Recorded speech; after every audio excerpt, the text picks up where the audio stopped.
En Ecomedios, hasta las 9, nos encontramos para hacer proyecciones con Jorge Rousseler y un equipo de especialistas claves. Un informe sobre la economía, las finanzas, los mercados y el resto de la actualidad, imprescindible para tomar las mejores decisiones. Hasta las 9, proyecciones con Jorge Rousseler por Ecomedios.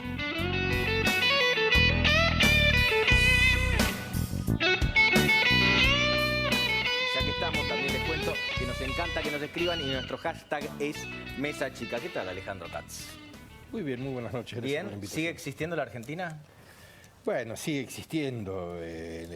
No había que tomar literalmente... Recordemos, claro, porque la gente, puedo sorprender a la gente. En algún momento, no hace mucho tiempo, Alejandro escribió una columna muy interesante que decía que la Argentina había dejado de existir como país o algo así. Algo así, efectivamente. Hago una síntesis muy breve. ¿Qué es un país? Muchas cosas, pero básicamente creo que es un pacto constitucional, lo cual nos da derechos de ciudadanía, nos permite compartir instituciones, símbolos, etcétera, pero también es un proyecto de destino común. Proyecto de destino común, quiero decir, la certeza de que el destino de cada uno de nosotros depende del destino de los demás, no es indiferente al destino de los demás, que nuestros esfuerzos y nuestras satisfacciones y nuestros fracasos tienen mucho que ver con lo colectivo. ¿Y vos no considerás que si alguien saca el 49% de los puntos que hay en juego en una elección, se está cerca de que una gran parte de la sociedad piense que tiene un destino común? Creo que más allá de esta elección, Pablo, hace mucho tiempo la sociedad argentina ha perdido la voluntad de converger en un proyecto común. Ha perdido la voluntad de que todos seamos tenidos en cuenta en el juego de la construcción del futuro. Creo que en algún momento esa voluntad existió y creo que hace ya varias décadas que esto no es coyuntural y por eso me parece más grave. Hay países diferentes que coexisten en un territorio pero que no dialogan, no se entienden, se amenazan. Países que están cada vez más lejos económicamente, simbólicamente, en los imaginarios posibles. ¿Vos creés que Alberto puede venir a zanjar esa diferencia o no? Yo creo que si Alberto puede hacer una contribución a este país, es esa. No sé si él está en condiciones de hacerla, pero creo que es la única contribución significativa que podría hacer en el momento actual. ¿Pero en qué consistiría esa construcción? Porque ¿cuál sería el llamador? ¿Cuál sería la convocatoria que una a lo que hoy hay una división clara entre kirchneristas y no kirchneristas y macristas? Pero yo creo que esa división, Liliana, es la forma presente de un problema que trasciende esa forma, que es anterior y que puede ser futuro, que puede expresarse de muchos modos distintos.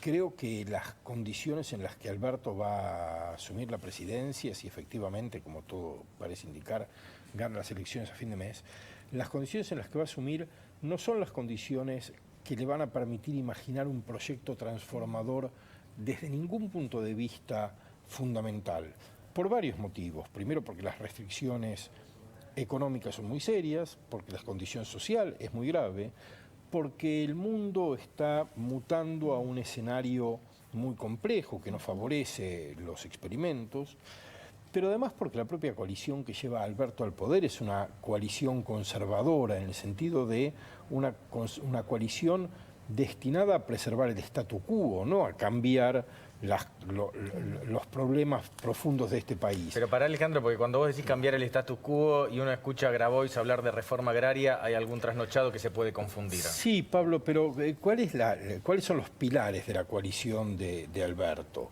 Grabois habla tanto porque es muy poco escuchado. Los que hablan mucho son los que no tienen un oído atento. Los que tienen un oído atento hablan menos y más bajo. Son los gobernadores tradicionales del peronismo, los intendentes, los sindicalistas, un sector muy importante del empresariado que ha vivido cazando en el mercado interno con protecciones estatales, son los que hacen parte de un sistema de poder en Argentina que se ha ido construyendo en función de la preservación de privilegios. Esa es la coalición que... Alejandro, ¿no crees que esa excepcionalidad argentina es hasta ahí? Digamos, lo ves, esa grieta que existe en todos lados. Uno lee Trump en Estados Unidos, Bolsonaro en Brasil, Lenín Moreno en Ecuador se está quemando, Perú, digamos, y el resto de los países lo que logran es que siguen creciendo, digamos. Política. Perú sigue creciendo y no tiene Congreso y tiene una crisis institucional más grave que la Argentina. Todo el resto del mundo, digamos, lo logra sobrevivir a la grieta. Nosotros ni eso, digamos. Bueno, a ver, tenés razón, creo que algunos de los rasgos que yo describo de la Argentina y que describí en ese artículo que se publicó en La Nación, justamente, son comunes a muchas sociedades en este momento. Creo que es un momento muy divisivo, creo que es un momento en el que parte de las sociedades, al menos en Occidente... El liderazgo político se construye a partir de esa grieta. Claro, digamos, creo que fortalece... parte de las sociedades occidentales se ha globalizado y se ha integrado con sectores de otros países en un proceso de intercambio de saberes, de riquezas, etcétera, y parte de las poblaciones nacionales han quedado recluidas puertas adentro, desacopladas de ese proceso de globalización. Y eso explica de algún modo que en muchos países estemos viendo situaciones semejantes. Pero no será porque las dirigencias políticas internacionales tampoco tienen muy en claro hacia dónde va el mundo. De hecho, estamos en este momento frente nuevamente a una escalada de la guerra comercial, pero que no deja de ser una guerra de intereses que va más allá de la guerra comercial. Y por eso las dirigencias políticas ahondan o trabajan sobre la división, porque en el fondo no saben decirle hacia dónde se va. Creo que hay muchas razones, Liliana. Creo que hay un mundo que, por decirlo de algún modo, hay un mundo que es muy rápido quiero decir, en el que todo ocurre a una velocidad muy alta y que exige competencias y recursos financieros, tecnológicos, etcétera, muy exigentes para poder estar ahí. Y hay un mundo que va mucho más lento, ¿no? Es como si nuestro planeta hubiera dividido el trayecto hacia el futuro en una autopista de carriles de muy alta velocidad, calles laterales de baja velocidad y calles de barro. Y es muy difícil que cuando hacia aquel futuro se va con velocidades tan diferentes, con capacidades tan diferentes, etcétera, no haya conflictos crecientes. De algún modo, yo diría, la modernidad occidental le propuso a todo el mundo una idea de progreso al que íbamos a llegar más o menos juntos. Se empezaba desde lugares diferentes, pero la educación, la movilidad social, la democracia iba a producir prosperidad y distribuir prosperidad. Y hoy sabemos que la prosperidad se distribuye muy desigualmente, que la movilidad social está estancada en la mayor parte de Occidente, que, es decir, ya no nos alienta una expectativa común. Hay quienes saben que no van a compartir ese futuro aun si se posterga en las generaciones. Alejandro, vamos a ver si a la vuelta del corte nos ponemos un poco más pesimistas. Mirá cómo me traicionó el inconsciente. Más optimistas, quería decir. Pero Ariel Katz así empezaba Mesa Chica ayer en esa mesa de grandes periodistas de La Nación, hablando un poco sobre la perspectiva de lo que le está pasando a la Argentina y todo este fenómeno político que estamos viviendo estos días. En una nueva mañana de miércoles 9 de octubre de 2019, donde los principales temas son que Cristóbal López y de Sousa dejaron la cárcel, la crisis en Ecuador, el Nobel de Química con la mira en el cuidado ambiental, la filtración de datos de la Policía Federal y el triunfo de los Pumas en la despedida del Mundial. Buen día para todos, bienvenidos a estas proyecciones de hoy miércoles 9 de octubre de 2019, con un cielo que amaneció con poca nubosidad en la ciudad de Buenos Aires y alrededores, un pronóstico que indica tormentas dispersas por la tarde-noche, máxima estimada en 26 grados, Hoy el centro porteño va a estar complicado para circular. A las 8 empezó una protesta de CONADU en Plaza de Mayo y a las 12 los taxistas vuelven a movilizarse alrededor del Obelisco. Algunas de las principales noticias para arrancar, como le decíamos, Cristóbal López y Fabián de Sousa salieron de la cárcel de Seiza, entregaron el seguro por 60 millones de pesos y dejaron la prisión. ¿Quién los recibió? Aníbal Fernández, uno de sus abogados. Ya son 7 las personas afines al kirchnerismo liberadas tras las PASO. Crisis y violencia en Ecuador. Grupos indígenas asaltaron el Parlamento tras una marcha masiva a Quito. El presidente Lenín Moreno trasladó la sede de gobierno a Guayaquil y aseguró que no renunciará bajo ninguna circunstancia. El conflicto comenzó por el final de un subsidio al combustible. Los Pumas se despidieron de Japón con la clasificación para el Mundial 2023 en el bolsillo. El seleccionado derrotó 41-17 a Estados Unidos en su último partido de la Copa del Mundo tras la frustración por no acceder a los cuartos de final. El retiro de Legui, de Juan Leguizamón, símbolo del equipo, le puso una emoción al partido. Experto de seguridad informática en la mira por filtración de datos de la Policía Federal, Javier Smaldone, crítico del sistema elegido para el escrutinio en las elecciones, fue detenido por el escándalo de Gorra Leaks 2.0. Lo liberaron horas más tarde. Hay otros 5 sospechosos en el caso. Nobel de Economía 2019 para 3 científicos por el desarrollo de las baterías de ion de litio. Son un alemán, un británico y un japonés. Este tipo de batería favorece el cuidado ambiental. 8 horas 22 minutos, 16.6 la temperatura, 16.6 la sensación térmica de una mañana primaveral en Buenos Aires. Realmente tenemos un día espectacular. Le damos los buenos días a Javier Martínez en los controles y le pedimos los títulos. Dale. Las proyecciones de los títulos que serán noticia.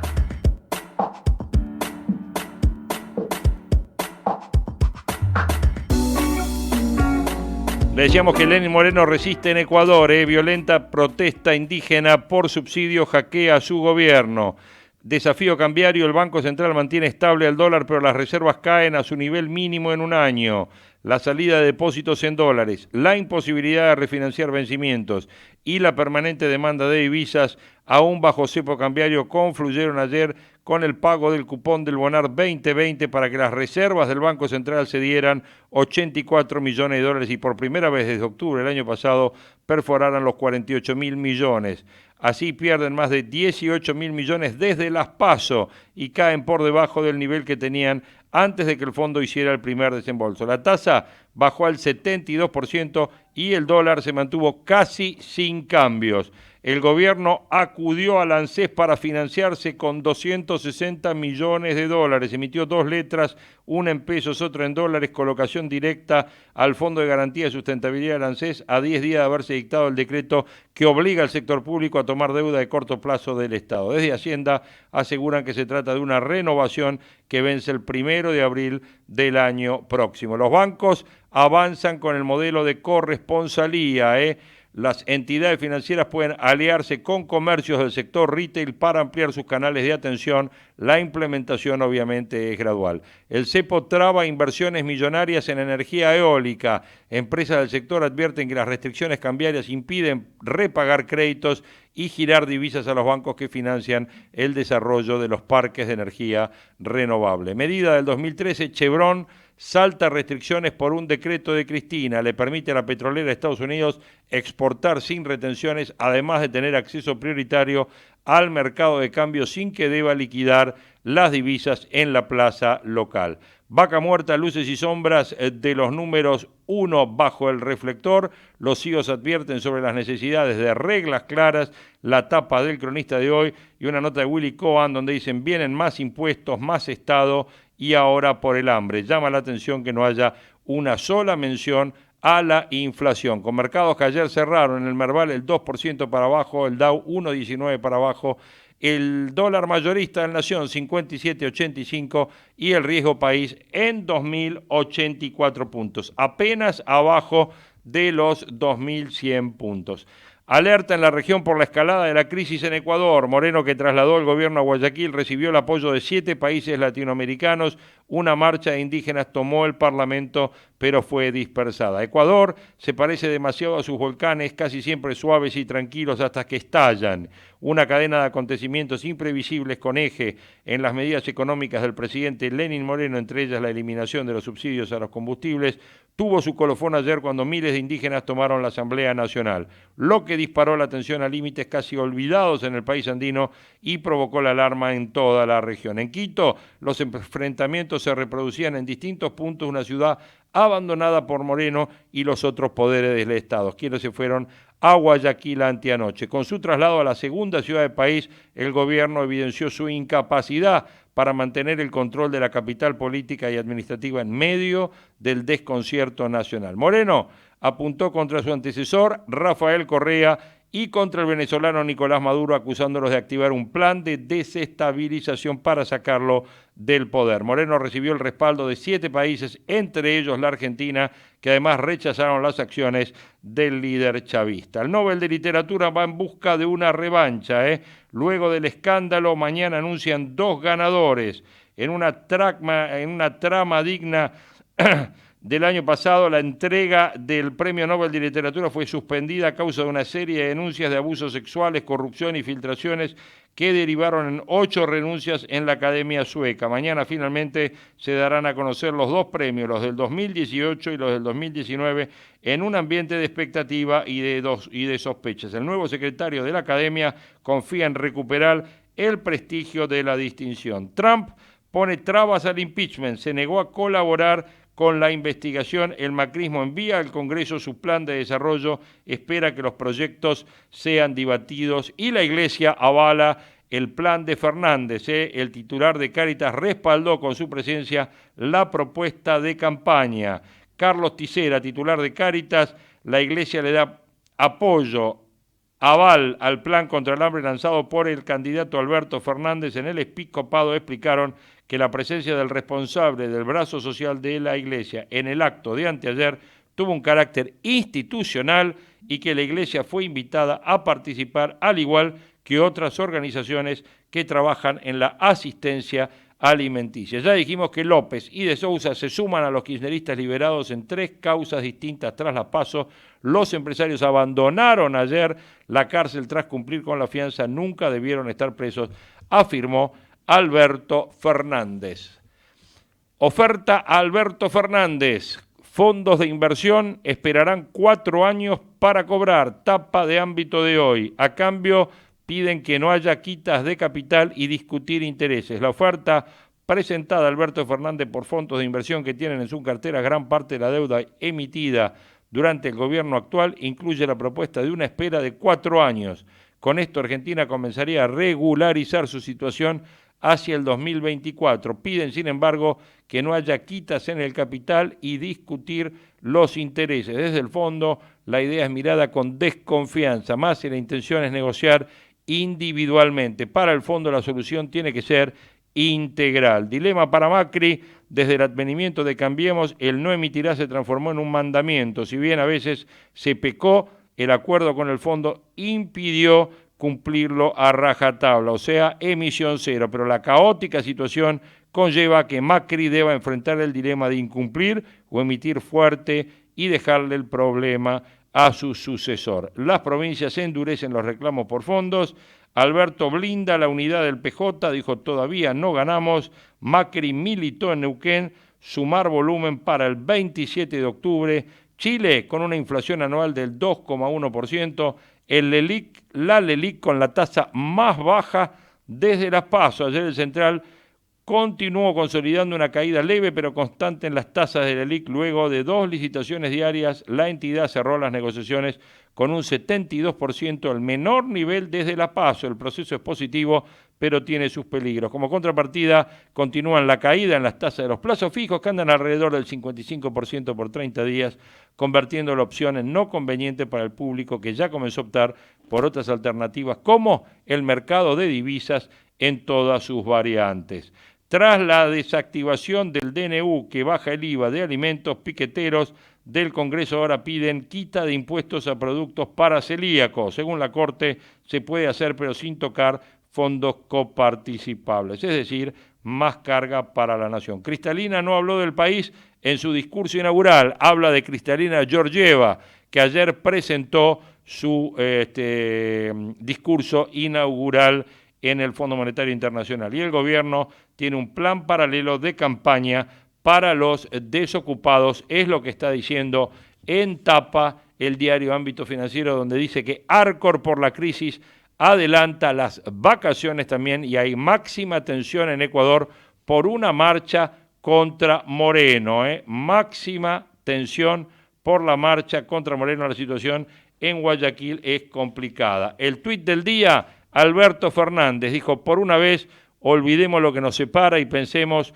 cuánto nos necesitan los que pasan hambre. Vamos a hacer una gran sociedad si lo hacemos. Juntémonos para terminar de una buena vez y para siempre con el hambre en la Argentina. Y la frase del día es del presidente de la República, donde dijo: no tenemos que dar más tiempo. Cuando nos dimos más tiempo terminamos resolviendo todo. Me pasó en Boca y en la ciudad de Buenos Aires. Bueno, es donde normalmente nosotros decimos que los gobiernos de Francisco Macri resultaron ser mejores, los segundos gobiernos que los primeros gobiernos. Así que bueno, por ahí está. Dijimos Willy Cohen en Cronista: vienen más impuestos y más Estado. Lo que llama la atención y preocupa es que no haya una sola mención al flagelo de la inflación en el programa contra el hambre que presentó la oposición, y se propone obligar a empresas a donar el 1% de su producción, cosas que muchas ya realizan para el Banco Nacional de Alimentos. Con el tema del reperfilamiento, demandan más letras para pagar deudas de seguridad social. El Ministerio de Hacienda publicó el valor técnico de las letras reperfiladas que se pueden utilizar para pagar obligaciones de la AFIP, y esto está vigente hasta el 30 de noviembre. 8 horas 32 minutos, 16 grados la temperatura, 16 grados la sensación térmica, y en proyecciones a esta hora, momento despertador. Proyecciones, para estar siempre en tiempo.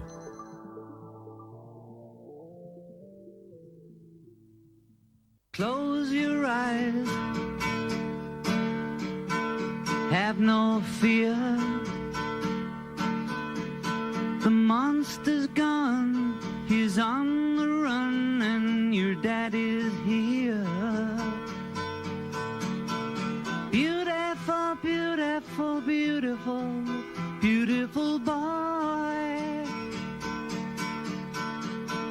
Beautiful, beautiful, beautiful, beautiful boy.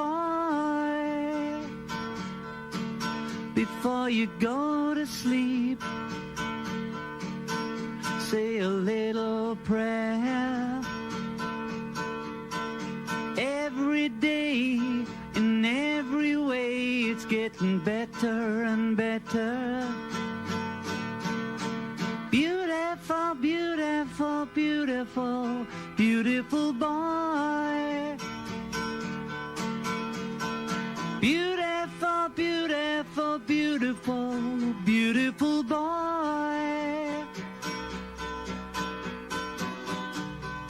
Out on the ocean, sailing away, I can hardly wait to see you come of age.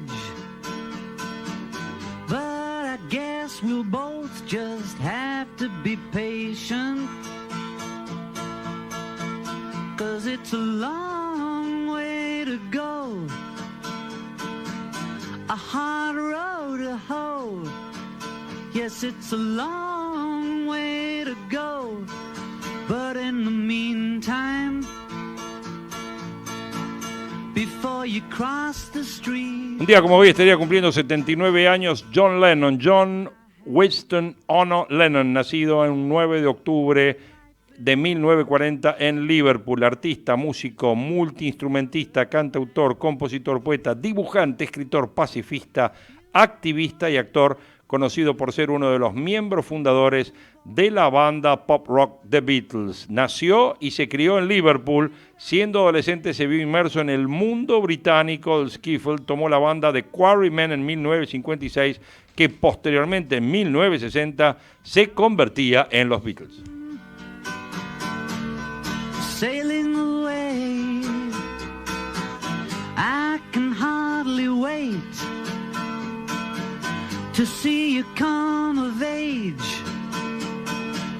But I guess we'll both just have to be patient.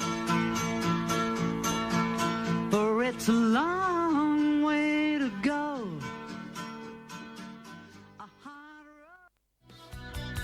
Vamos la radio, somos tu voz. Vamos con Eco, siempre la verdad y la mejor información. En Ecomedios, Informe Agropecuario, con Sebastián Nini. 1,20 millones de animales fueron faenados durante el mes de septiembre. La cifra surge de los datos provisorios informados por el Registro Único de Operadores de la Cadena Agroindustrial. Comparando cifras con los datos oficiales de agosto, la faena de septiembre resulta 2,1% superior al mes previo y 16,7% más si se lo compara con igual mes del año pasado. Dentro de la composición, la faena de hembras representó el 46,4%, marcando un descenso por 11º mes consecutivo, lo que la ubica nuevamente dentro de los niveles registrados en octubre del año pasado. Soy Sebastián Nini, andando el campo por Ecomedios. Señor productor, un manejo responsable del ganado no solo mejora la productividad, sino la calidad de la carne. Por eso, para atender el bienestar animal, es necesario implementar buenas prácticas de manejo con instalaciones adecuadas y evitar el estrés del ganado durante el arreo, la carga y el transporte. Con la ganadería, ganamos todos. Instituto de Promoción de la Carne Vacuna Argentina. Informe Agropecuario, en Ecomedios, por Sebastián Nini. Espacio cedido por la Dirección Nacional Electoral. Que la crisis la paguen los capitalistas y no el pueblo trabajador. Necesitamos a la izquierda más fuerte en el país y en el Congreso. Vilma Ripoll, senadora provincial, tercera sección. Néstor Pitrola, diputado nacional, lista 133, Frente de Izquierda Unidad. OnFit, la primera cadena de gimnasios low cost premium de la Argentina. www.onfit.com.ar. ¿Sabías que en la ciudad, con la historia clínica electrónica, los médicos de todos los centros de salud cuentan con tus estudios clínicos para que puedas atenderte mejor y más rápido? Para saber más, chatea con la ciudad en WhatsApp. 11 50 500 147. Vamos, Buenos Aires. Espacio cedido por la Dirección Nacional Electoral. Hoy, los argentinos acordamos que el primer trabajo del presidente es que todos los argentinos tengan el suyo. Vamos a poner la Argentina de pie. Axel Kicillof, Verónica Magario, candidatos a gobernador y vicegobernadora de la provincia de Buenos Aires. Frente de Todos, lista 503. ¡Ay, pero qué tarde! ¿Qué se me hizo? Me tengo que apurar porque si no, no llego.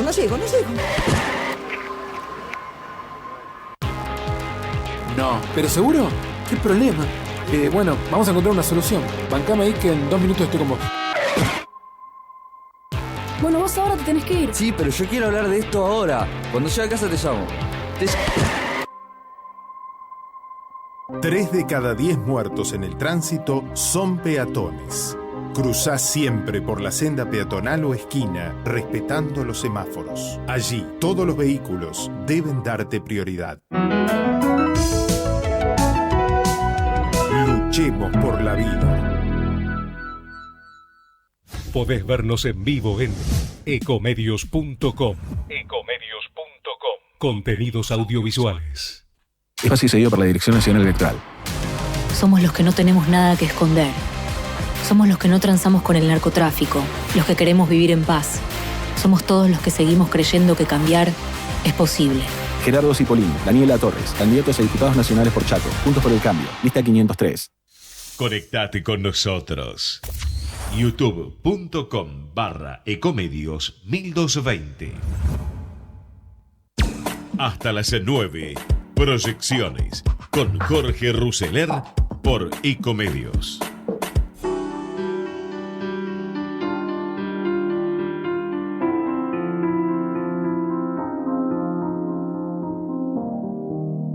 Últimamente uno lo entrevista más con lo político que con lo económico, pero la cantidad de veces que Martín ha llevado mano a mano en este programa solamente hablando de economía. Por eso entro por ese lado. Acá otro estudioso de estos temas está preocupado con el tema del cepito o el cepazo o el cepo.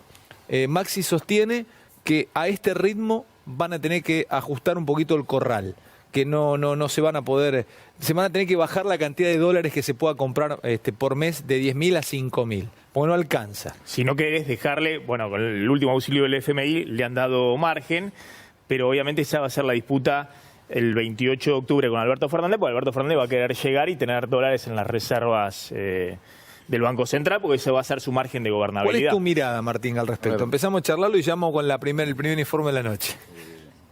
Yo creo que hace poco, creo que Melconian hizo una exposición donde dijo, con paz y tranquilidad, pagás la paz y tranquilidad perdiendo dólares. Claro. Si querés tener municiones para el día de mañana, es todo con mayor incertidumbre. Entonces, en la medida que vos querés tranquilidad, particularmente en el precio del dólar, pasan este tipo de cosas. También es cierto otra cuestión, que todavía tenés un volumen interesante de reservas. El problema es el comportamiento de todos. Además de lo que tenés que pagar de deuda, el comportamiento del depositante cuando compra dólares, cuando los saca, etcétera. Es ese temor. Y es cierto que hemos vivido en momentos de incertidumbre política que se asocia a incertidumbre financiera, lo hemos visto en el último mes y medio, y todavía queda un trecho de eso. Todavía queda un trecho. Entonces, yo creo que va a haber una discusión, dependiendo obviamente de cómo sea el resultado de la elección, pero vas a tener una discusión muy intensa de cuál es la circunstancia en la que ocurre, si es que ocurre, un traspaso de mando. Y que, entonces, vos lo entendés a Alberto cuando pide esto, que cuiden un poco la guita que hay en el Banco Central. Sí, algo que ellos no hicieron, ¿no? La verdad que pero una cosa no quita la otra. No, pero es cierto. Vos siempre tenés la condición de decir las cosas por más que no gusten mucho. No, pero y te has generado problemas. Es así, pero a mí me parece... Argentina tiene un problema estructural desde hace mucho con la economía, con inconvenientes que se repiten y que además son siempre los mismos. Y además, cuando esos inconvenientes estructurales hacen eclosión en una crisis, la coyuntura se agrava. Entonces, no es solamente... A mí me parece que hay que pensar muchas más cosas que con cuántas reservas arrancás. Y que esa discusión, por un montón de cuestiones, entre otras por la grieta, ni siquiera asoma entre los dos lados. No importa quién gane, te diría Argentina. ¿Qué discusión? Tírame una. Pero que no sea el sexo de los ángeles. Dame una concreta. No, pero yo te doy varias concretas. Estamos hablando de qué tipo de acuerdo nuevo con el Fondo Monetario tenés que tener. ¿Sí? Para eso tenés que tener más o menos claro en qué rumbo querés caminar, y si tenés un rumbo concertado internamente, domésticamente, es mucho más fácil ir a negociar con el fondo qué cosas podés hacer en conjunto, qué cosas no. Vos viviste en Estados Unidos un tiempo, ¿no? Vos viviste en Estados Unidos como embajador. Sí, sí. ¿Qué piensan de nosotros? Ahora voy a eso, porque... ahora voy un segundo a eso. Segundo, estamos todos discutiendo qué tipo de reperfilamiento, extensión de plazos, renegociación de la deuda va a haber. Eso también exige una discusión interna. ¿Por qué? Porque en una eventual renegociación de la deuda, vos tenés, por muy amistosa que sea, tenés tres elementos. Uno es los compromisos que tenés asumidos. La otra es cuál es tu capacidad de pago, qué es lo que estás generando. Pero lo que zanja las dos cuestiones, un poco como en igualdad, libertad, igualdad y fraternidad. Libertad e igualdad juntos es difícil si no tenés fraternidad. Acá pasa lo mismo. Capacidad de pago y compromisos se zanjan con cuál es tu voluntad de pago. No entiendo. ¿Cuál es tu voluntad de pago? Y vos decís, bueno, claro, yo genero todos estos recursos, ¿sí? Y tengo estos compromisos. Voluntad y compromiso es lo mismo. No. No. Estas son las obligaciones que tengo. Esto es lo que genero como economía. ¿Y cuál es mi voluntad de pago? Es cuánto esfuerzo estoy dispuesto a hacer para cumplir con los compromisos. O sea, si estás dispuesto a pagar por más que tengas o no tengas, digamos. Sí. ¿Cuál es el esfuerzo fiscal que vas a hacer? No por más que tengas o no tengas. Esto es lo que tenés. Sí. Esto es lo que tenés. Va para afuera, va para los tenedores de deuda con los cuales tomaste compromiso, o internamente. O lo destinás para pagar. Eso es una discusión política. Eso es una discusión política muy grande. Ahora, Alberto ya dijo que el reperfilamiento en el que piensa es un reperfilamiento sin quita. Bueno, ahí teníamos el instante donde empezaba ayer el reportaje de la Mesa de Animales Sueltos con Martín Lustó. Interesante la definición de Lustó respecto de la voluntad de pago, y había alguna duda respecto de Fantino que no llegaba a entender qué diferencia había entre compromiso y voluntad, que me parece que quedó claro. El peronismo se muestra más pragmático y reduce la brecha con el mercado. En días de campaña electoral es difícil evaluar el valor real de las definiciones económicas, candidatos y sobre todo del Frente de Todos. Pero hasta que no se resuelva la elección o haya otra información más fehaciente, lo que están haciendo los agentes económicos es seguir su recorrido, ver con quienes se reúnen, tratar de tomar sus decisiones con las palabras que van pronunciando. En definitiva, lo que se trata de hacer en estas semanas es establecer una suerte de brecha o franja entre lo que los analistas creen que debería hacer el próximo gobierno y lo que se muestra dispuesto a hacer hasta el momento. En estas horas, el discurso de Alberto Fernández sobre una renegociación de deuda de la uruguaya con alargamiento de plazos y sin quita está empezando a ser un factor incorporado al precio de los títulos. Hay inversores que creen que a los valores actuales hay alguna oportunidad de ganancia, ya que la caída que padecieron en agosto y septiembre fue muy fuerte. Ayer los ADR cayeron casi 7% en Wall Street, el Merval cayó 2,2%, fue en un contexto de mayor preocupación con respecto a las tensiones entre Estados Unidos y China. Los bonos en dólares subieron 3,5% y el Bonar 2020 pagó 118 millones de dólares por el cupón. Dijimos que la oferta que analiza Alberto Fernández sin quita es que los fondos esperarán 4 años. Los pagos se normalizarían en el 2024. Para ese momento estima el candidato opositor habría un superávit gemelo con un saldo comercial de 24.000 millones de dólares. El fondo propone a su vez una negociación integral. Bueno, ahí está el tema por donde viene y además anticipan menores ingresos por soja para el año 2020. Una preocupación más para el gobierno entrante.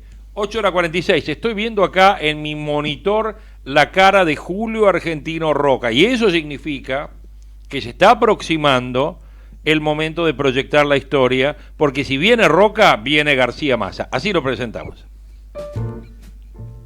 Proyectando la historia con Oscar García Massa.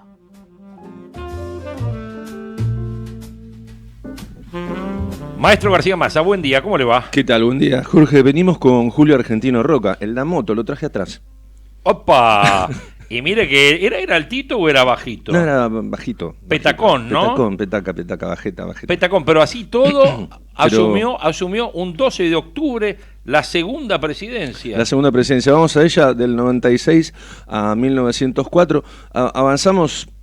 Hacemos un breve raconto de lo que hablamos la última vez, de este tucumano nacido en el 43, que falleció a los 71 años, 10 años después de su segunda presidencia. Él, básicamente militar, y luego con un desarrollo político importantísimo, el Zorro, caracterizado por su astucia, como decían en esa época, al principio con el mitrismo, bajo la protección de Marcos Paz, porque su padre está involucrado en las campañas, participó su padre como militar de la Libertadora, de la guerra contra el Brasil, de la guerra contra el Paraguay, donde muere, y estaba Roca participando, y 2 hermanos de él que también fallecen en la guerra del Paraguay. Se educa en el Colegio de la Concepción del Uruguay, uno de los colegios de la aristocracia, uno de los más importantes. De los más importantes de la época. Participa de Cepeda, de Pavón, de la guerra contra el Chacho. Ahí hay críticas porque, bueno, ustedes recuerdan que el Chacho fue muerto de un modo muy, muy salvaje, diría, por las tropas de Sarmiento. En ese momento comandaba militares relacionados con él o dependientes de él, y Roca formaba parte de esas huestes, pero no estuvo en el lugar de los hechos. Se conoce una justificación de él, pero no participó quizás de los festejos de la muerte del Chacho. Y de cualquier manera está involucrado en eso que se va a llamar guerra de policía, que era la concepción de Mitre de considerar al Chacho no un enemigo político, sino un delincuente. Un delincuente. Un delincuente, sí, esa era la idea. Más o menos por esa época tiene un amorío con una mujer que no era precisamente de la aristocracia.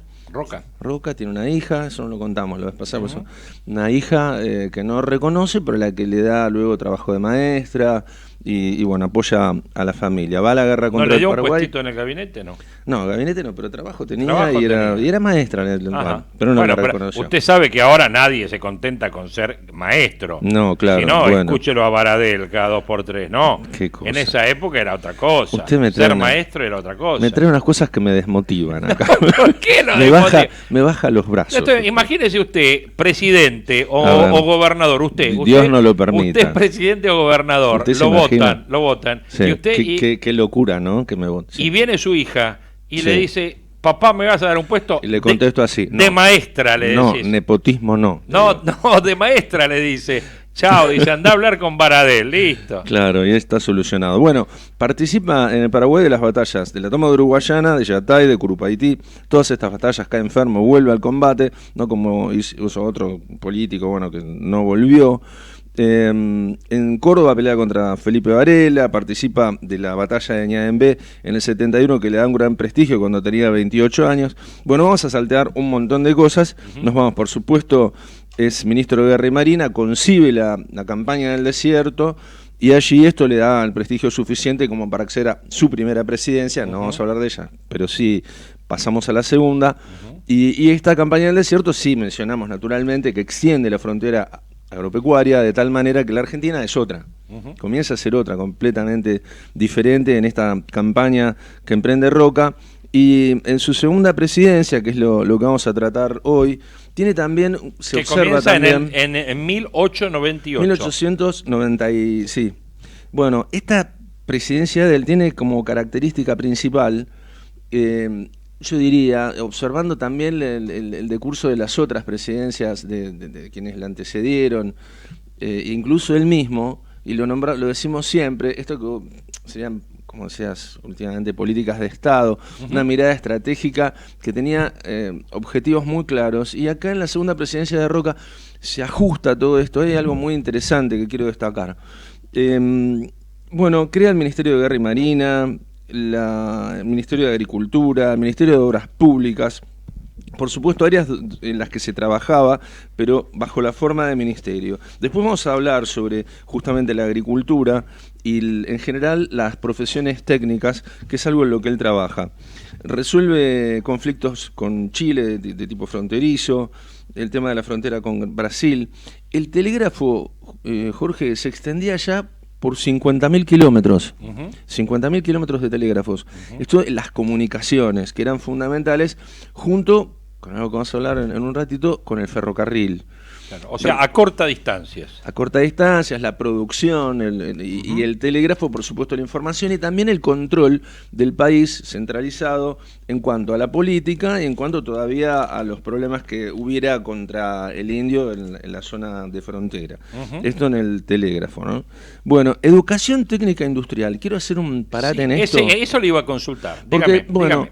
Oligarquía es uno de los términos que se ha usado, oligarquía un tal paternalista. Exacto, bueno, el ministro Mañasco. Interesante que esta educación técnica se da desde el Estado. No contemplaba, no había en ese momento nada privado como sí hay hoy. El antecedente está, por ejemplo, el antecedente en 1871, el Departamento de Minas en San Juan, que lo crea Sarmiento, y esto se da en el marco, justamente, también para darle un contexto, del positivismo de esta generación, ¿no es cierto?, y del sistema de libre cambio. Están pensando en todo esto, la idea de progreso, que es algo que hilvana todas las actividades de esta generación y que está todavía en el interior de cada uno de nosotros, por lo menos de la gente de nuestra generación, piensa todavía en un progreso material sobre la base de la producción, ¿no? Bueno, en el 97... Qué bueno que volviera un poquito de toda esa filosofía. Y sería, ¿no? Sí, yo digo que está en nuestros corazones. Sí. No bueno, hay que sacarlo un poquito afuera, ¿no? Claro, no que se puedan manifestar todavía. Ojalá. No, digo, ¿no? Sí, ojalá. Ojalá, sí. ¿no? Bueno, en el 97 se crea la Escuela de Comercio Carlos Pellegrini. Él había fundado la escuela, en realidad, y le ponen ese nombre y la desarrollan. El Otto Kraus, también el industrial. Bueno, con este ministro Mañasco de Instrucción Pública en el 98... institucionaliza el secundario técnico, lo lleva al secundario. Es una nueva mirada, dice que quiere una vigorosa y fuerte educación técnica. Decía Roca, tengo la íntima convicción de que la base del engrandecimiento de un pueblo es la instrucción general.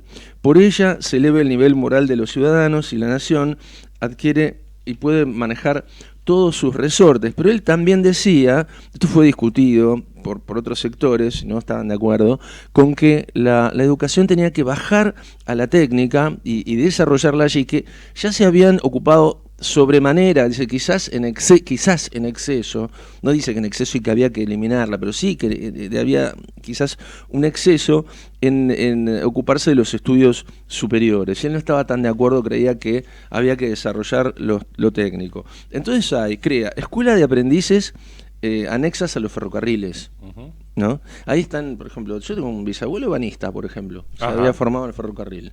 ¿Te acordás del Mitre que tenía todas esas guardas y todo? Sí, bueno, sí. los ferrocarriles que tenían mucha madera. Escuelas de artes y oficios, escuelas de veterinaria y agronomía. Sí, muchas escuelas agrotécnicas. Agrotécnicas, claro. Trae maestras norteamericanas como había hecho Sarmiento. Crea el Hospital de Clínicas, que es justamente un centro de formación de profesionales. Sí, sí. Bueno, entonces lo que hace es fortalecer el vínculo, la relación, como dicen los técnicos, entre la educación y el trabajo, algo que se dio de todos modos en la colonia, en el periodo independiente, pero de este modo formalmente y sobre la base, como hacía todo Roca, de una planificación, la técnica y la práctica. En el 1899, él ya básicamente define el modelo educativo nuestro como inspirado en Estados Unidos y dice: el gran poder industrial, esto lo dice Roca, el gran poder industrial y el inmenso desarrollo agrícola de los Estados Unidos no son la obra de la improvisación o el acaso, sino el resultado de la educación industrial que propaga con perseverante ahínco por todos los medios. Es interesante para ver cuál era la idea de Roca en función de que siempre se habla del modelo agroexportador, que es cierto, es el que eligieron, pero no era lo único en lo que pensaban. Beca en el... Bueno, es que hay un tema muy importante acá, ¿no? Que tiene que ver, si uno quiere un modelo agroexportador, que dicen que era el gobierno de la oligarquía, de la... Una oligarquía paternalista, decía, ¿no? Como paternalista decía ligada a los intereses ingleses, sí, lo que siempre se dijo. Hay que tener en cuenta que se necesita una gran cantidad de profesionales para manejar todo esto. Y obviamente de ahí es el fuerte espíritu de política de Estado que todos estos gobiernos le ponen a la educación. Vas a ver desde la formación lo que ocurre, cómo se multiplica la cantidad de docentes. Bueno, decía Roca también, la vieja educación enciclopédica y siempre doctrinaria va siendo enérgicamente desalojada y sustituida en todo el mundo, refería. Bueno, en la época de él se crea algo que está por disolverse, ¿no? El profesorado de lenguas vivas. Lenguas vivas no interesa tanto ya los latines, sino las lenguas vivas, de aplicación práctica, porque ahí el nombre del profesorado. Bueno, la Escuela de Comercio y Agricultura, ya mencioné, los 4 museos, los más importantes, el histórico, el de Bellas Artes, el Archivo Histórico Nacional, que en realidad se que generó ya en 1800 y pico, después de la Revolución, la Biblioteca Nacional, también se había creado la Biblioteca Pública por Moreno, pero bueno, esta era la nueva biblioteca. Te hablo de los ferrocarriles, que estábamos diciendo que una de las creaciones... Antes de él, en 1857, los primeros 10 kilómetros. Entre el 80 y el 86, con su gobierno, su primer gobierno, 1900 kilómetros. Todos los gobernantes van incrementando kilometraje, ¿no es cierto? Todos los que vinieron antes, los que estaban antes y después. Hasta Cavallo los empezó a desarmar después. Claro, sí, claro, en el 90, ¿se acuerdan? Qué progresista Cavallo, ¿no? Bueno, no importa, yo lo que le digo es lo que pasó. Todos los presidentes crecieron, hasta Cavallo que... No, ahí hubo uno, Saguier, que fue intendente de la ciudad de Buenos Aires, subterráneos, que extendió la línea E y hizo el premetro, ¿se acuerda? Sí. ¿Cuántos kilómetros es eso? 2,5, 3, me parece. Bruselas. Y el ferrocarril ese que estaba en Puerto Madero, que es obra de Tellerman. Sí, ese no anduvo más ese. ¿Qué estadista? El de Puerto Madero. ¿Qué estadista? Siga. No sé si perdió el pelo antes o después de esa genial... proyecto. Go on, dale. Bueno, durante el periodo de Roca, entonces, terminamos 1900 kilómetros en el 86 y ya en 1910 pasa por el gobierno de Roca 3.500 kilómetros de ferrocarriles. Y lo digo así porque... 3.500. Sí, 3.500. Bueno, finalizó el puerto de Buenos Aires, creó el servicio militar obligatorio. A eso voy, con el tema militar. Bueno, ahí hay dos temas. No, Primero, muchísimas cosas. Se adquiere la base de Campo de Mayo. Claro, porque la idea de él era extrañar, bueno, esto se tomó esta idea de alejar a los cuerpos militares de la capital federal desde esa época, y yo recuerdo muy bien que en el año 83 y en adelante posterior a los golpes militares, sobre todo al del 76, también se intentó eso, y habían sido más radicales todavía, querían llevarlo casi a las fronteras a los cuerpos militares. Pero bueno, acá en Campo de Mayo, que en realidad significó un gran desarrollo para las escuelas de las armas, ¿no? La infantería, la caballería, cada una de estas fuerzas. Compraron también armamento, bueno, la verdad es que se desarrolló muchísimo las fuerzas militares. Después hubo un sistema de modernización del ejército, digamos. Sí. Bueno, hay todavía algunos cañones que creo que son de esa época. Bueno, verdaderamente sí, se desarrolló. No se olvidemos que estaba el conflicto con Chile, aunque después intentó, y de hecho se fue calmando, y hasta hubo un convenio de armamento limitado de ambas partes para que no se propiciara el armamentismo, pero de todos modos Argentina está muy bien armada en esa época. Y algo simbólico que me parece que es interesante es que refunda el regimiento de granaderos a caballo. Sí, como guardia presidencial. Como guardia presidencial, a eso voy, como en lo institucional, ¿no? Bueno, vos sabés que... que ya lo había creado San Martín, digamos, ¿no? Sí, obvio. Vos sabés que el regimiento de Patricios también le pasó lo mismo. Lo disolvieron en el 11 por el motín de las Trenzas y perdió su nombre, perdió su uniforme. Después, obviamente, lo volvió a recuperar y peleó en todas las guerras nuestras, inclusive la de Paraguay, etcétera. Y bueno, sigue vigente como regimiento histórico de la ciudad. Porque fue el que en 1806 y 1807, en la primera y segunda invasión, la segunda invasión en realidad, se crea en 1806, defiende en 1807. Claro, bueno, distribuye 32 millones de hectáreas de territorio que se había ganado. Eso es importante, en algún momento podemos hablar con más detalle. La ley de residencia, que se homologa en ese momento, ¿no? La ley 4.144 es la ley Canet. ¿Te acuerdas de Miguel Canel de Juvenilia? Sí. Bueno, el autor de Juvenilia. ¿Qué intención tenía? Impedir la entrada de ciudadanos extranjeros que no tuviesen la conducta apropiada, ahora te digo cuál en particular, y expulsarlos también. Se refería básicamente, o estaba contextuada en la actividad de los anarquistas, en el surgimiento del gremialismo a partir de la multiplicación de las explotaciones ganaderas, donde ellos creían, desde la perspectiva de ellos, que había una explotación sin límites de los peones del campo. Los tratantes de blancas también caían en la volada todos los socialistas. Decía el texto que cuya conducta comprometa la seguridad nacional o perturbe el orden público. Esto del orden de la seguridad nacional tiene reminiscencias para muchos de lo que luego ocurriría entre el 76 y el 83. Pero la verdad es que había un proyecto de nación y esta oligarquía paternalista que creía realmente que era superior y en algún punto como estadistas quizás lo eran, no quería entorpecer la máquina de crecimiento que estaba verdaderamente en marcha y muy acelerada. La derogan en 1958 esta ley. Bueno, ¿qué más? Creó la caja de jubilaciones, la ley de vacunación obligatoria, el observatorio científico. La base de Orcadas en ese año es el 1902, se crea, ahí viene la expedición de Nordenskjöld, y la rescata el almirante Julián Irízar, que lleva el barco nuestro antártico el nombre de este hombre. Hubo un profundo compromiso de él con el sur, ¿no? Sí. Porque claro. A poco de iniciado su gobierno emprende un viaje al sur donde visita la colonia galesa de Chubut y después sigue hasta Ushuaia y después de ahí sigue al canal de Beagle y sigue al estrecho de Magallanes hasta Punta Arenas, donde se entrevista con el presidente chileno Errázuriz, que es como un gesto que sirve para la resolución de uno de los litigios, que es el de la Punta Atacama. O sea, hay como un compromiso de visitas a los países lindantes, también con Uruguay, con Brasil. Una política exterior interesante la de Roca. Sí, bueno, no te olvides que la Patagonia era el territorio conquistado. Y claro, había que defenderlo. Y siempre el temor de Chile. Bueno, ¿viste la abreviación del himno? ¿Te acordás que nosotros teníamos un himno que duraba 20 minutos? Tenía como... Ahora tenemos uno que dura 15 segundos, que es borón bom bom, borón bom bom. Es horrible. Sí. No, yo le comento.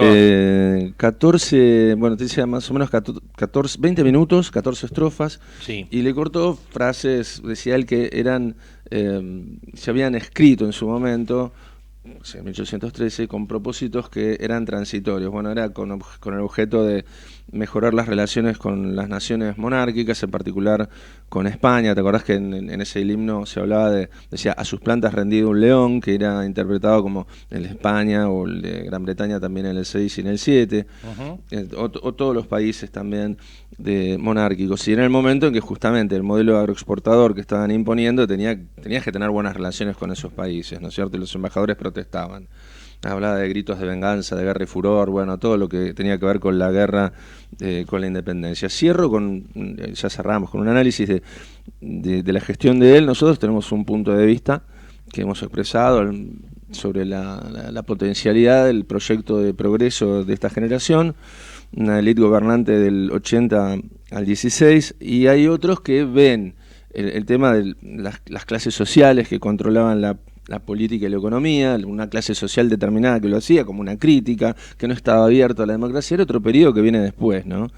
Era un grupo político que deriva en corrupción, y bueno, y el espíritu de cuerpo que los caracterizó, este tipo de cosas, era una corporación de oligárquica y todo eso. Bueno, habrá habido seguramente estas cuestiones, pero lo cierto es que hubo un proyecto de desarrollo que generó la Argentina moderna. No, sin duda. Un tema que rescato de la parte económica: la economía había sufrido grandes cambios la década anterior. Él cambia básicamente la exportación de lana por exportaciones de carnes vacunas congeladas, enfriadas, trigo, maíz, lino, pero la economía crecía en un constante aumento por el crecimiento de los precios agropecuarios, y el presidente Roca reorganiza rápidamente la situación financiera, unifica las deudas externas.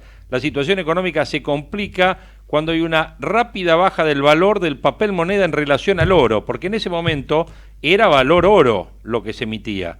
Lo que hoy agarramos como dólar, como valor básico, en esa época era el oro. Y en términos actuales se produjo un proceso inflacionario acelerado en términos de papel moneda. O sea, solo ganaban los que tenían asegurado los pesos oro, que estaban libres de todo esto.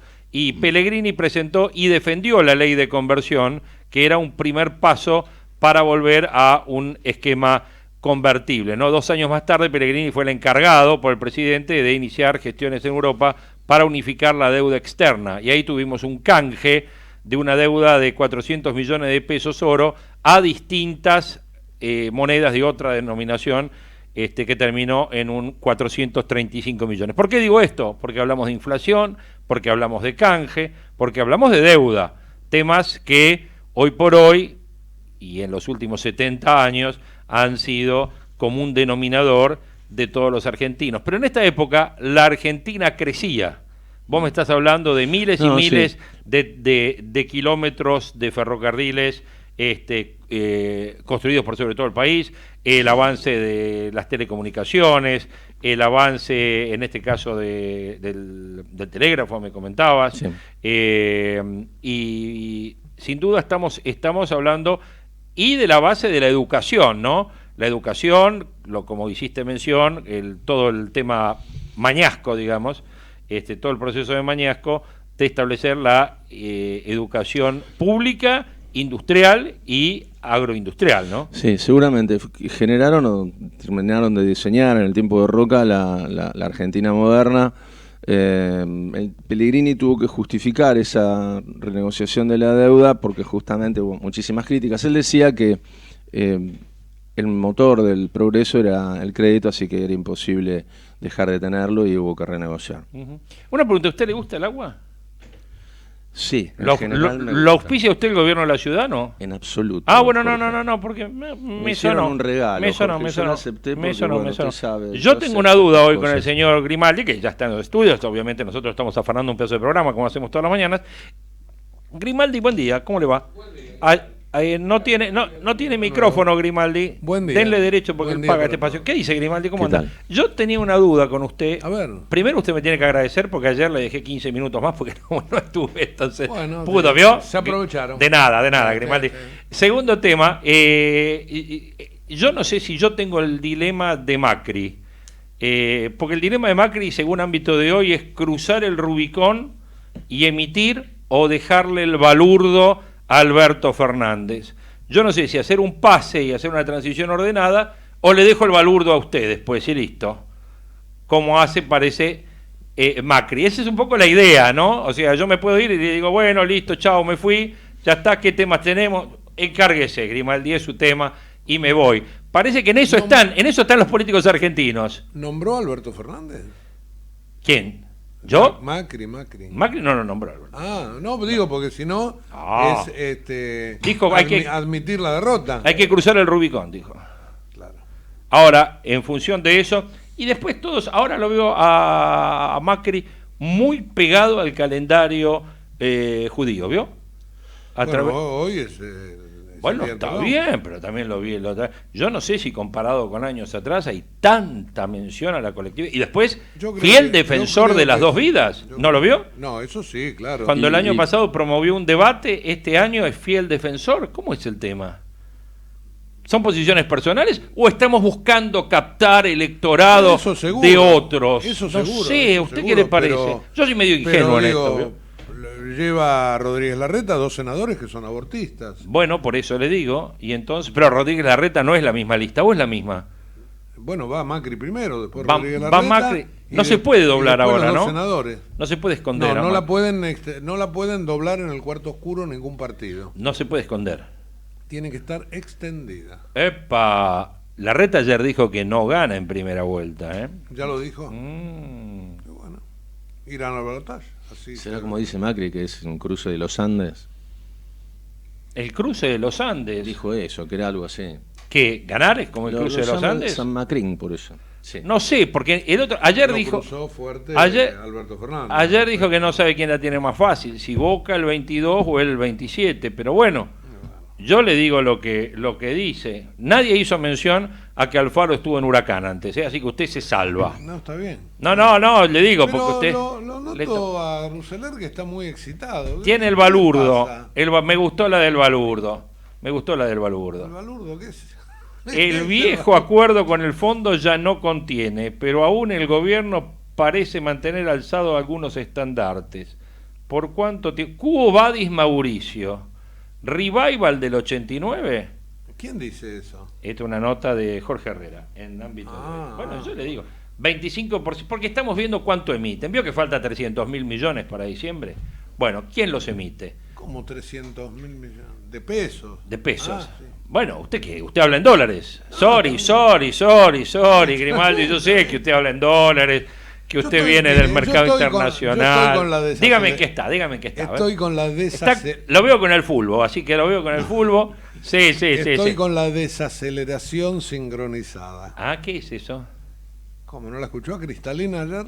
No, Cristalina me dijo que el mundo se hace pelota. Eso. Y bueno, está ahí, pero hay una desaceleración sincronizada. Sí. Me preocupó eso que dijo, que puede haber un default privado en masa a nivel global. Sí. Y después dijo algo muy interesante, que obviamente que uno, como vive en la Argentina, se mira al ombligo propio de nosotros, pero habló de los países que tienen problemas y de la necesidad o de la posibilidad que el Fondo Monetario les dé una mano. Ella dijo, yo soy de un país que vivió postergado detrás de la cortina de hierro y solamente salimos con este tipo de políticas de ayuda. Y es muy bueno que exista el Fondo Monetario para que le dé una mano a aquellos países que lo necesitan, pero sepan que hay que sacrificarse, hay que apretarse el cinturón. Después en el horno, dijo. No dijo así, pero dio a entender. Y con respecto a la desaceleración... ¿Habló de Argentina? No dijo nada. No dijo nada, pero al que le quepa el sallo, que se lo ponga. Esa es una frase histórica, ¿ve? Ahí hace relación. El sallo y el ponga y el... No, el Rubicón también es histórico. El Rubicón me dejó loco. No, pero me gustó lo del balurdo. ¿Usted qué cree? ¿Que lo va a emitir Macri o que se lo va a dejar Alberto, que emita los 300.000 palos? No, yo creo que Macri se va el 10 de diciembre, si se va, se lo deja le Alberto. Corresponde al que venga, claro. Se lo deja Alberto. Tendrá que decidir Alberto si toma deuda, como sería lo racionalmente lógico, o si con el preconcepto, el prejuicio que tiene Alberto y todo el peronismo con respecto a la deuda, van a emitir. Ahora, si emiten, nos vamos a la hiper. Júgatela, La emisión es otra deuda. Por supuesto que es deuda, desde ya. Ayer lo dijo en Neuquén, dice que la inflación no la quieren parar porque hay gente que muerde los presupuestos y que después hay que cubrir eso con emisión o con deuda, etcétera, etcétera. ¿Hablará por experiencia, Macri? Y obvio que sí. Bueno. Obvio. ¿Qué Pero tiene bueno. para hoy? Dígame. Bueno, ¿Va a hablar de la selección argentina? No. ¿Va a hablar de Dybala, de Lautaro? Vamos a hablar de Alberto, vamos a hablar de el tema Ecuador, que es muy importante para América Latina. Qué quilombo el de Ecuador. Diosdado Cabello dijo, vientos bolivarianos Sí. escuchando en Argentina y Ecuador. Correa y el amigo Maduro. Y Cristina. Sí, bueno, dicen que hay un enfrentamiento entre Massa y Alberto. No sé si enfrentamiento, pero Massa, como siempre, habló de más. Sí. Y dijo cosas que quizás Alberto acá no le dijo, sos un crack. Parece que no, esta vez parece que no. Dijo que Venezuela es una dictadura, que ya lo dijo Bachelet. Sí, bueno, estaba en Estados Unidos, ¿no? Y estaba en el Wilson Center donde lo que querían escuchar era lo que dijo, ¿no? Sí. Muy común en los políticos argentinos. Bueno, eso, ¿no? y Alberto Fernández acá dijo lo que quiere se escuchar va del la Grupo gente. de Río. Claro. Que es lo que le pidieron. Grupo de diga. Lima, Grupo de Lima.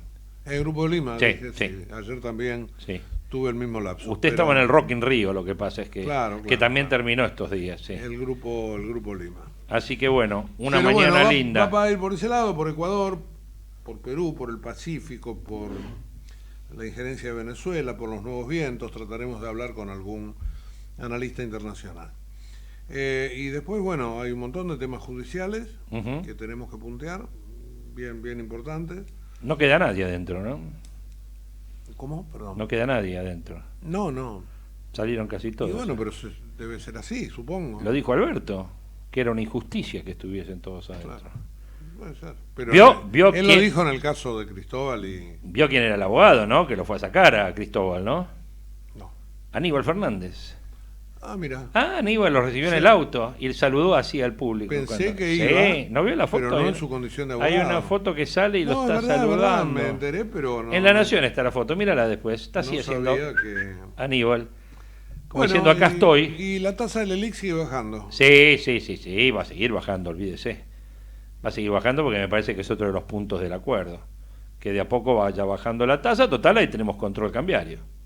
Así que y seguirá ampliando la brecha de a poco, ¿no? Eso seguro. Y ahora Alberto, y yo no le creo, dice que va a estudiar el tema del impuesto a los bienes personales. Hasta ahora no lo había estudiado, o sea, hasta ahora fue así. Se levantó de la cama y dijo. Dijo así. Ajá, y ahora lo va a estudiar. Bueno, porque es la solución uruguaya, ¿no?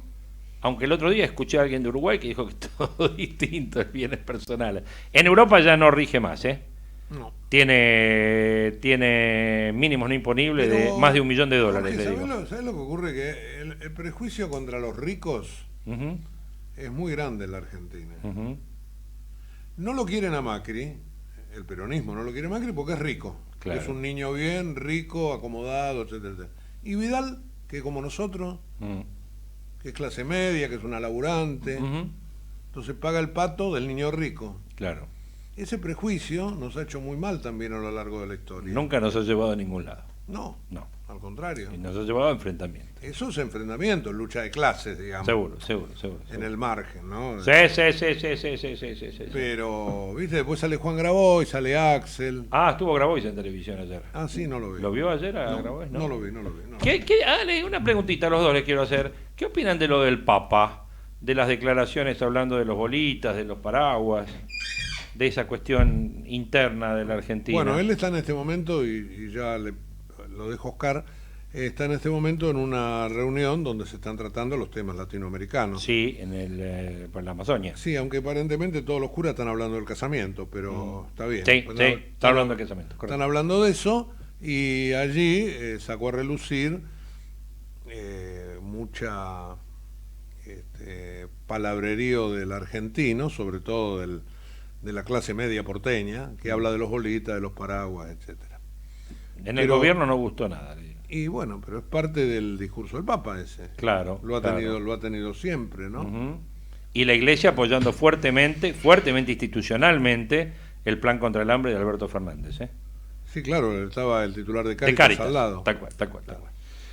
Bueno, lucha contra la discriminación, es típico propio de la iglesia, ¿no? Seguro. Usted sigue con el agua, ¿eh? Que le hace Sí, bien. sigo tomando. Me han regalado esto y estoy entusiasmado. Ah, ¿se lo regalaron? Tengo un programa, una WhatsApp, para cada una hora me avisa que tengo que tomar agua. No necesariamente el gobierno de la ciudad, pero agua. Qué bien, bueno, listo. Ahí está, Bueno, su apoyo a la reta. Mi amigo, Ya lo dejo. ¿cómo ¿Sabe qué? ante este panorama, sí, ¿cómo no voy a estar leyendo fútbol? Pero usted qué lee. No, estaba leyendo lo de Guanchope Ávila. Ah, sí, qué tema raro ese, ¿no? También es un tema medio raro. Pero usted lo conoce porque Guanchope fue de Huracán también. No solo todo lo está conozco, ligado a Huracán. Lo quiero mucho. Usted está ligado a Huracán siempre. Totalmente. Todo esto está todo ligado a Huracán. Totalmente. Alfaro, Guanchope. Siempre la vida terminamos en Parque Patricio. Sí, para mí sí. Es así, ¿no? Para mí sí. Bueno. Usted transmitía la campaña de Quilmes. Bueno, gente, a las 11 vuelvo con Carlos Clerici. Quédense con Hugo y con todo el equipo. Nosotros mañana a las 8 vamos a estar haciendo nuevas proyecciones. Gracias, Oscar. Chao, hasta luego. Gracias, Javi. Nos vemos en un rato. Chao, gracias.